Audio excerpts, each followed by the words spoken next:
जय हिंद साथियों, एडीयू की क्लास को आगे बढ़ाते हुए इस क्लास में मैं आप लोगों को ग्रामीण विकास योजनाएं एवं बैंकों के बारे में बताने वाला हूं। 2-3 वीडियो और बनेगा। इसके बाद ये जो विकास योजना है ये पूरी तरीके से खत्म हो जाएगा। फिर मैं आपको आजीविका के बारे में बताऊंगा। तो चलो देख लेते हैं।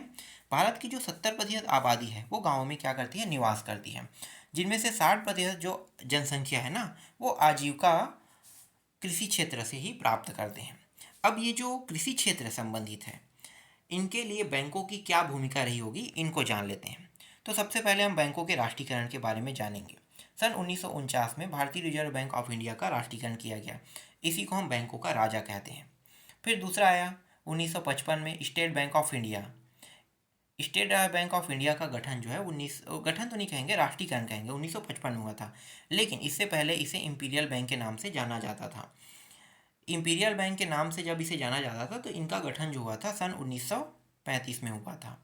1935 से लेकर 1955 तक के इसे इंपीरियल बैंक के नाम से जानते थे। बाद में जब इनका राष्ट्रीयकरण किया गया तो इन्हें स्टेट बैंक ऑफ इंडिया के नाम से जानने लगा। इसके अलावा 19 जुलाई 1969 को 14 बड़े बैंकों को राष्ट्रीयकरण किया गया, जिनका जमा राशि कितना होना चाहिए, 50 करोड़ से अधिक होना चाहिए।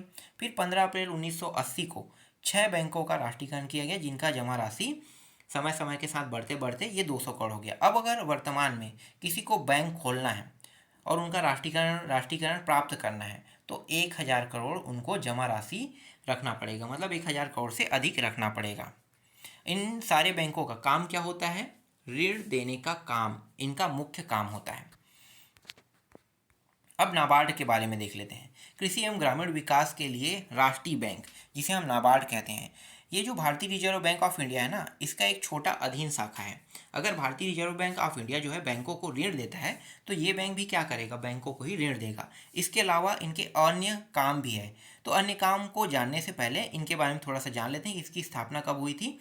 सन 12 जुलाई 1982 को सीव रामन समिति के सिफारिश से ये जो नाबार्ड है इसकी स्थापना हुई थी। अब कृषि क्षेत्र में ये क्या बेनिफिट कृषि क्षेत्र के लोगों को मुहैया कराता है, इनको जान लेते हैं। तो देखो, नाबार्ड जो होता है वो लघु कुटीर ग्रामीण उद्योग वाले, शिल्प अल्प शिल्प का है ना, इन सभी लोगों को क्या प्राप्त करता है, ऋण मुहैया कराता है। ठीक है, ये क्या करता है, ऋण मुहैया कराता है, क्योंकि हर बैंकों का काम क्या है, ऋण मुहैया कराना है। तो इनका भी काम क्या रहेगा, ऋण मुहैया कराना। और इसमें कुछ टॉपिक और है जिनको हमें देखने की जरूरत नहीं है, ये फालतू है, अब इसको हटा देते हैं। इनका काम जो होता है वो क्या है, पता चल गया।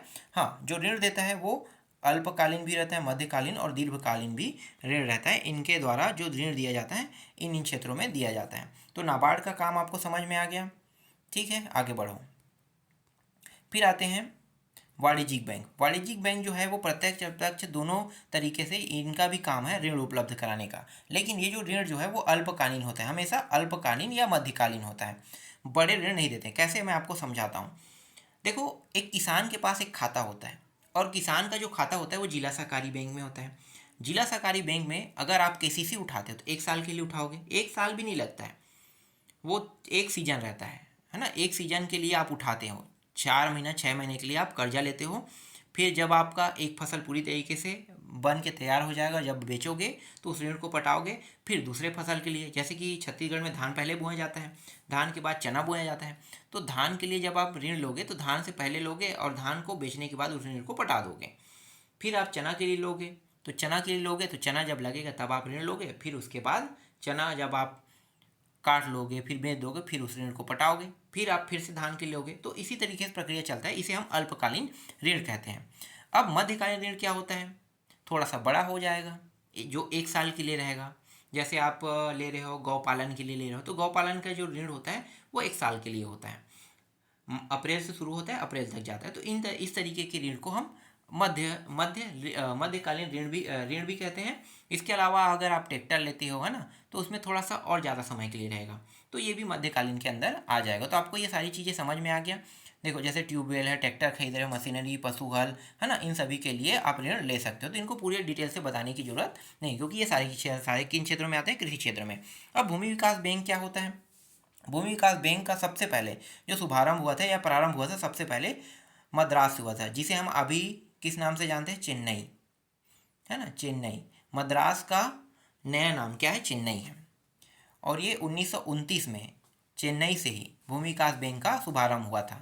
अगर आपसे प्रश्न पूछा जाता है चेन्नई जो है वो किस जगह का पूरा नया नाम है, तो मद्रास का ही बताना है। तो मद्रास को पहले जो अभी चेन्नई कहते हैं उसे हम पहले मद्रास के नाम से जानते थे। मद्रास कैफे एक पिक्चर बना है ना, तो चेन्नई में ही ये चेन्नई ही है। ठीक है, तो 1929 में मद्रास हुआ था। उसके बाद धीरे धीरे हर राज्यों में ये फैलते गया। अब ये जो भूमि विकास बैंक होता है ये दीर्घकालीन ऋण प्रदान करता है और इनका मुख्य काम क्या होता है, भूमि को बंधक बनाने का काम। बहुत सारे बैंक हैं, सभी बैंक यही काम करते हैं ना।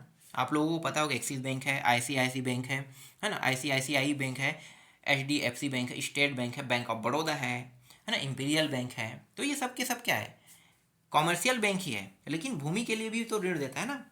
तो भूमि के लिए ऋण देने वाले बैंक जो है भूमि विकास बैंक के अंदर ही आते हैं। तो अलग से क्या किया गया सरकार ने कि भूमि विकास बैंक का नाम लिया, जिसे केंद्रीय बैंक के नाम से जानते हैं। तो ये अलग से बना दिया कि भूमि को बंधक बनाओ और उसके हिस्से से कर्जा लो, कर्जा दे दो, और कर्जा देने के बाद आप उनके वसूली को किस तरीके से करोगे, तो ये प्रक्रिया जो है इन बैंकों का होता है। तो सारे बैंक यही करते हैं।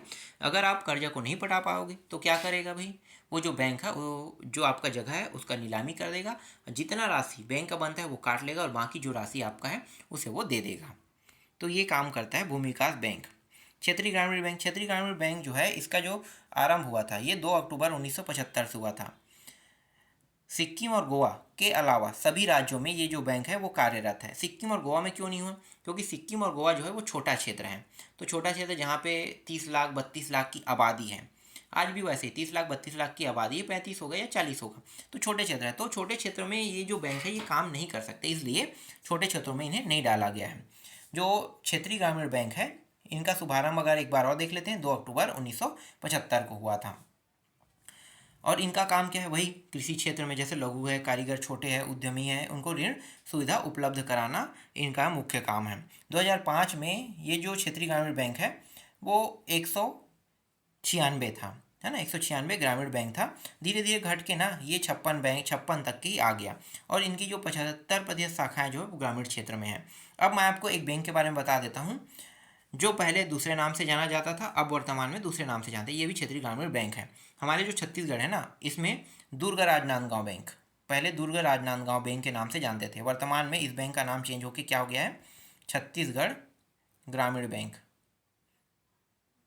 ठीक है, यहाँ पे छत्तीसगढ़ ग्रामीण बैंक। इनका नाम तो आप लोगों ने सुना होगा ना, बहुत पहले दुर्गा राजनांदगांव बैंक के नाम से इसे जानते थे, अब वर्तमान में इस बैंक को छत्तीसगढ़ ग्रामीण बैंक के नाम से जानते हैं।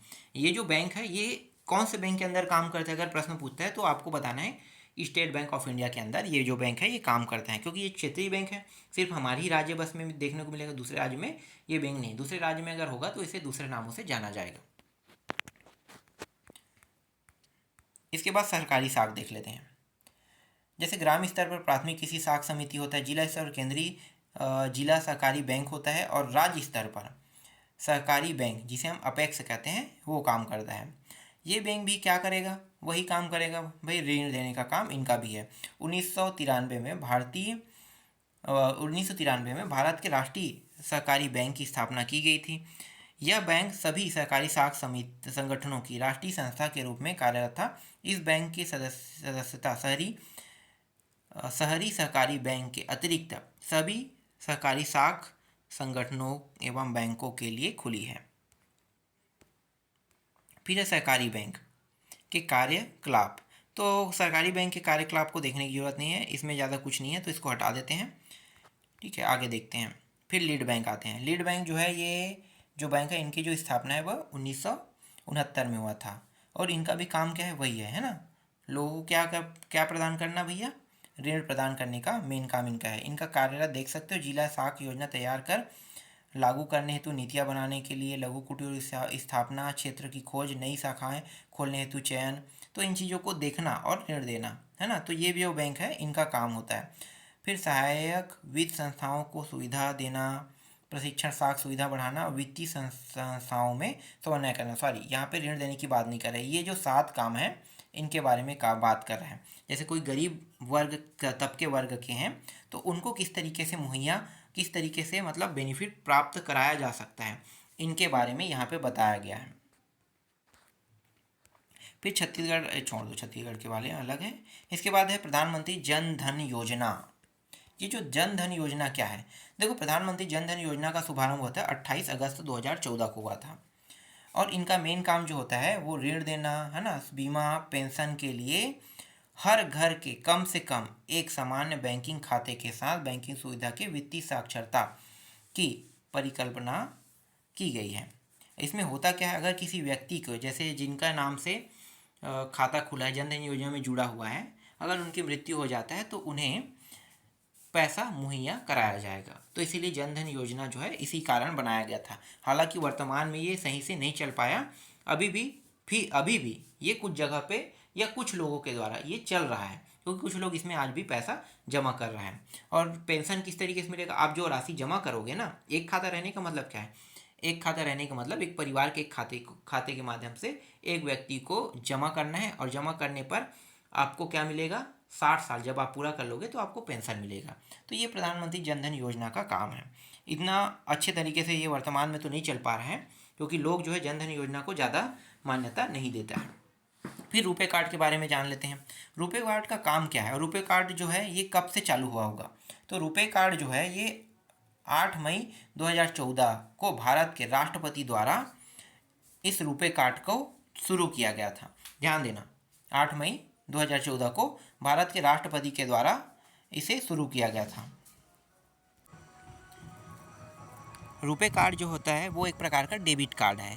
तो भारत देश में स्वयं का डेबिट कार्ड नहीं था, तो डेबिट कार्ड जो है भारत का भी होना चाहिए, इसलिए रुपे कार्ड जो है वो भारत सरकार ने ही इसे अपने तौर पे बनाया गया है। और ये जो रुपे कार्ड है वो 8 मई 2014 को ही ये शुरू हुआ था।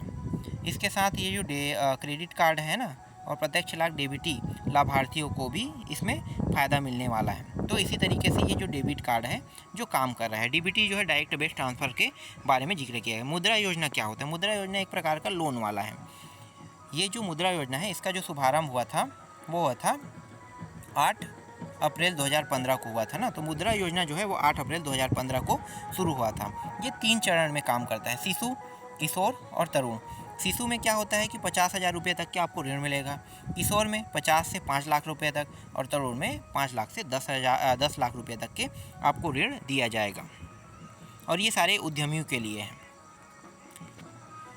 फिर आते हैं प्रत्यक्ष लाभ अंतर डीबीटी, जिसे हम डायरेक्ट बेस ट्रांसफ़र कहते हैं, और एलपीजी के लिए प्रत्यक्ष लाभ हस्तांतरण है। तो डीबीटी जो है जिनके बैंक अकाउंट में डीबीटी ऑन है उनको डायरेक्ट बेस ट्रांसफ़र के माध्यम से पैसा मिलता है। ये काम कैसे करता है?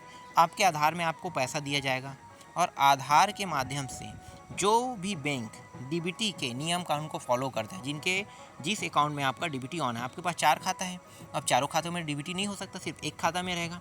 तो जिस खाता में आपका डीबीटी ऑन है, आधार के द्वारा जैसे पैसा डाला जाएगा तो वह पैसा डीबीटी के माध्यम से डायरेक्ट आपके खाते में पहुंच जाएगा। जैसे कि किसानों के लिए सरकार ने 6,000 रुपये सालाना देने की बात की है ना, तो हर 3-3 महीने में सरकार 4-4 महीने में पैसा जो है 2,000 रुपया किसानों के खाते में सरकार जो है वो डालता है। तो जो पैसा है वो आधार बेस ट्रांसफ़र होता है। तो आधार बेस ट्रांसफ़र, तो जिनके खाते में डीबीटी है उन्हीं के खाते में ये पैसा जा पाएगा। तो ये कहलाता है डीबीटी वाला, है ना। इसमें ज़्यादा कुछ नहीं है, इसको हटा देते हैं। बस जो जानना ज़्यादा जरूरी है वो मैंने बता दिया।